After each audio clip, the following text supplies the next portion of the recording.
மயிலாடுதுறை மாவட்டம் மயிலாடுதுறை அருகே மேலமங்கைநல்லூர் கிராமத்தைச் சேர்ந்தவர் ஆசிரியர் பாலசுப்ரமணியன். இவருடைய மகன் 7ஆம் வகுப்பு படிக்கும் கிஷோர் என்ற மாணவனுக்கு வயிற்றுவலி காரணமாக கடந்த 29ஆம் தேதி மயிலாடுதுறையில் உள்ள அருண்பிரியா மருத்துவமனையில் குடல்வால் அறுவை சிகிச்சை செய்யப்பட்ட நிலையில் கிஷோர் உயிரிழந்தார்.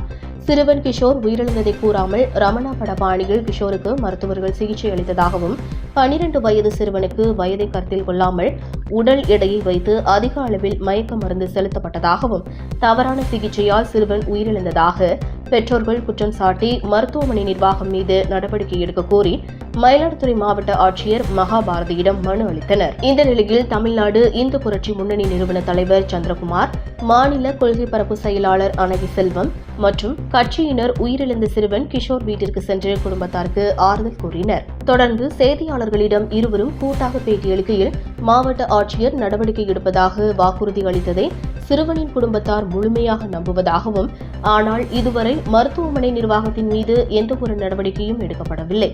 சிறுவனின் உயிரிழப்பு தமிழக அரசின் கவனத்திற்கு எடுத்துச் செல்லப்படவில்லை. மயிலாடுதுறை மாவட்ட ஆட்சியர் மகாபாரதி உரிய நடவடிக்கை எடுக்கவில்லை என்றால் தமிழகத்தில் உள்ள அனைத்து மாவட்டங்களிலும் சிறுவன் கிஷோரின் மரணத்திற்கு நீதி கேட்டு ஆர்ப்பாட்டம் நடத்தப்படும் என்று தெரிவித்தனர். குழந்தையுடைய ஆபரேஷன் செய்யப்பட்ட அந்த நிலைப்பாடுல பெருத்த சந்தேகம் ஏற்பட்டிருக்கு.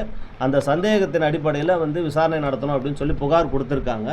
காவல்துறையிலையும் 174 அப்படின்னு சொல்லக்கூடிய சந்தேக மரணம் அப்படின்னு சொல்லி வழக்கு பதிவு செய்திருக்கிறார்கள். ஆனால் அந்த சந்தேக மரணம் ஏற்படுத்தின அந்த அருண்பிரியான்ற மருத்துவமனை இதுவரைக்கும் மூடப்படலைங்கிறது தான் எங்களுடைய மிகவும் வருத்தப்படக்கூடிய ஒரு விஷயம்.